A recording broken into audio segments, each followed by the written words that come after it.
kotoran batin, ya. Dia bisa melepaskan kebencian dia terhadap paman dan bibinya, ya. Bisa melepaskan penderitaan yang dia alami, gitu. Semasa dia belum mendapatkan ajaran itu.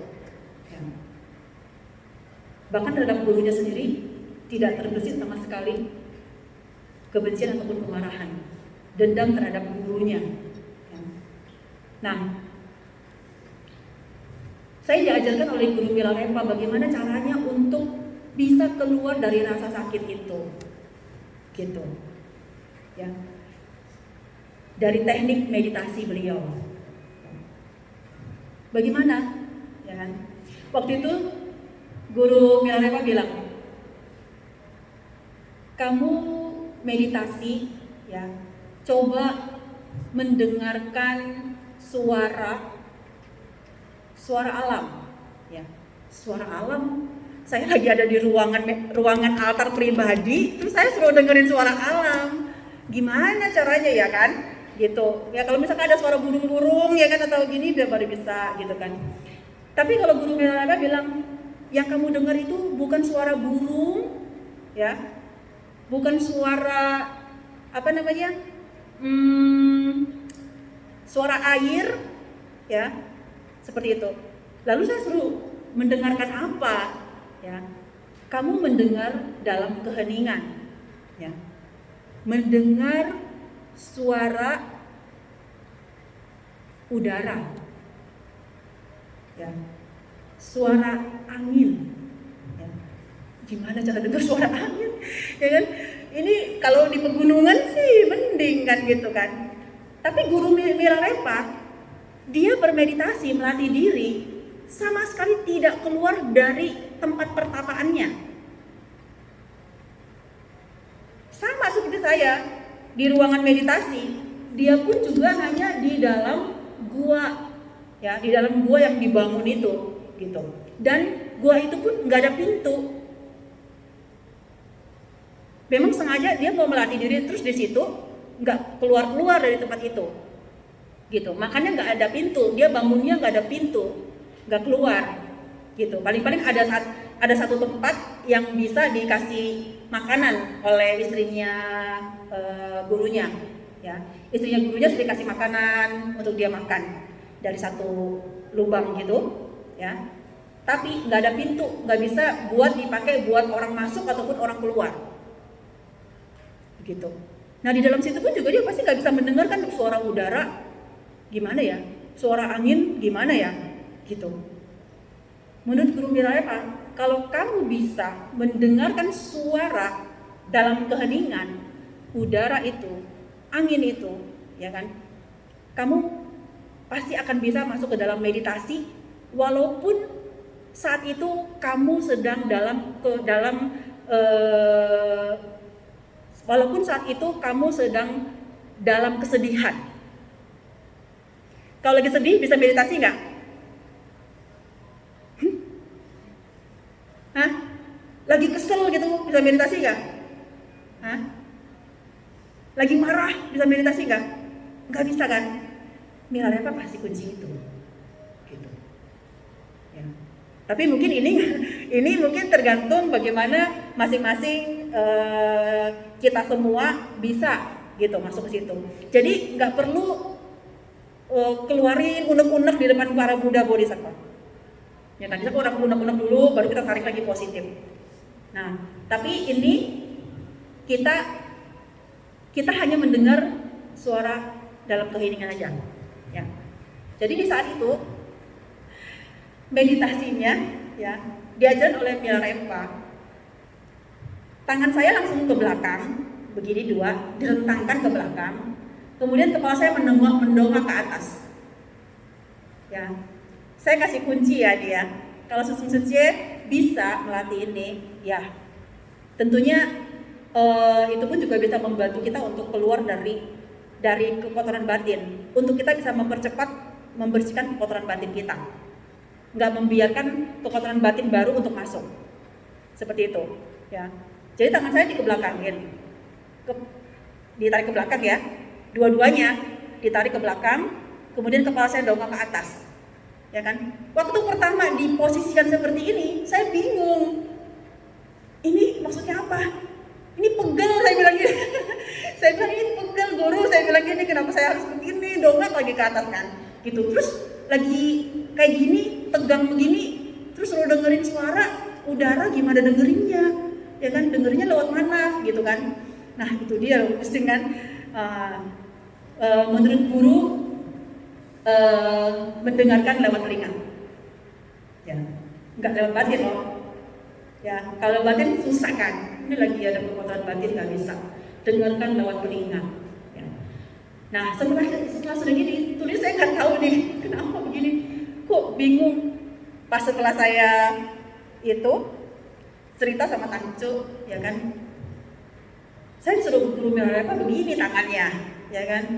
Kan pegel saya bilang gitu. Ngapain sih begini gitu kan. Ya, Tangcu lebih tahu ya kan. Emang Tangcu kalau bisa dibilang ya itu kayak teori saya itu, ya teori saya yang bisa kasih saya pemahaman, ya kan. Tangcu bilang, kamu nggak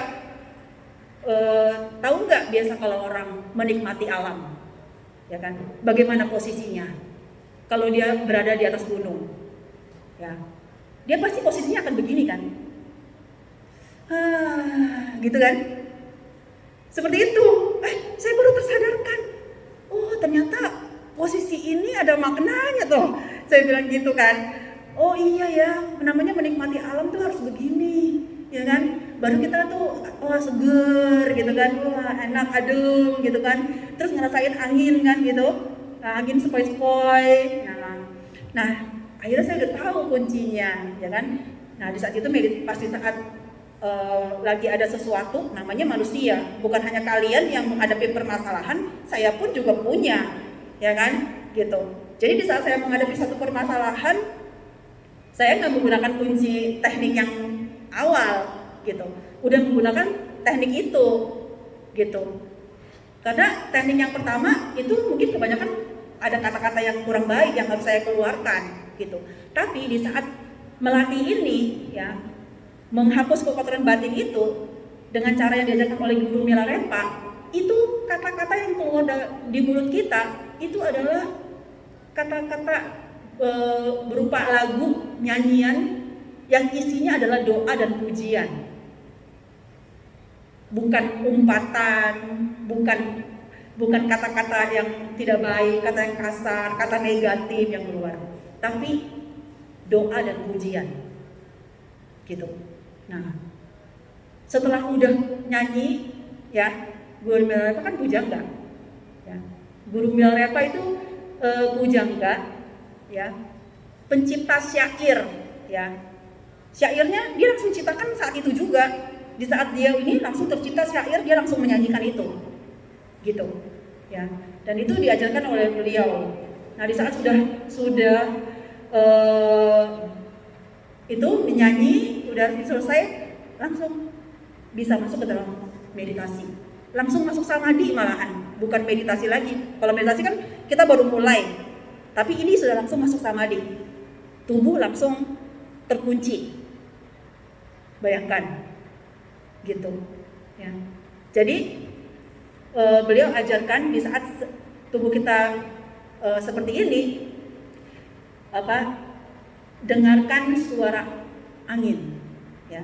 Rasakan angin menerpa tubuhmu, ya. Jadi kita ngerasain tuh, padahal nggak ada di ruangan kosong, ya. Tapi rasanya angin sepoi-sepoi itu ke muka kita, ke kulit kita, gitu. Nah di saat itulah kita mulai, batin kita itu mulai bangkit, paham kan? Kalau lagi kotoran batin kan batin kita lagi pasti nggak bisa bangkit dong. Ya kan, boro-boro sinyal ke alam semesta, ke guru sejati pasti kan lemot, ya dong. Nah dengan teknik itu bisa, ya, bisa, kemudian bisa langsung meditasi. Saat itu juga baru kesel, marah, habis nangis apa gitu, ya, langsung bersih, begitu Susung Suje, ya. Ambil tahu mau, mudah-mudahan Susung Suje kalau misalkan bisa berjodoh dengan latihan ini, ya itu bisa mendapatkan solusi, ya, ataupun cara bagaimana untuk tidak membiarkan kekotoran batin atau luka batin itu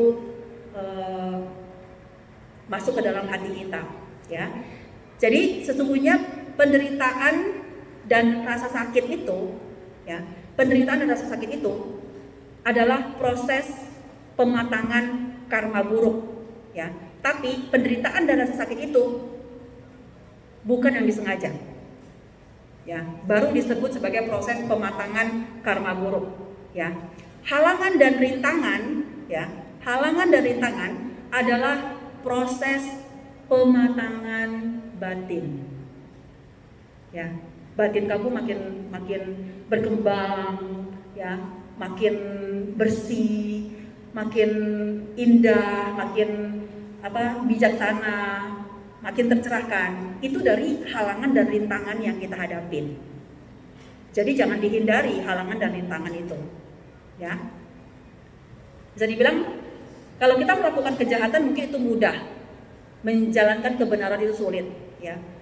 Seperti halnya kita mudah untuk belajar ilmu sesat, tapi kita mengalami kesulitan dalam memohon Dharma Buddha, ya. Karena susahnya memohon Dharma Buddha itu, di saat kita sudah menerima Dharma Buddha itu, kita harus bisa menjaga sebaik-baiknya, ya, agar kita semua bisa berkembang dalam Buddha Dharma dan terus mengalami peningkatan dalam pembinaan diri. Amitofo, demikian dari saya.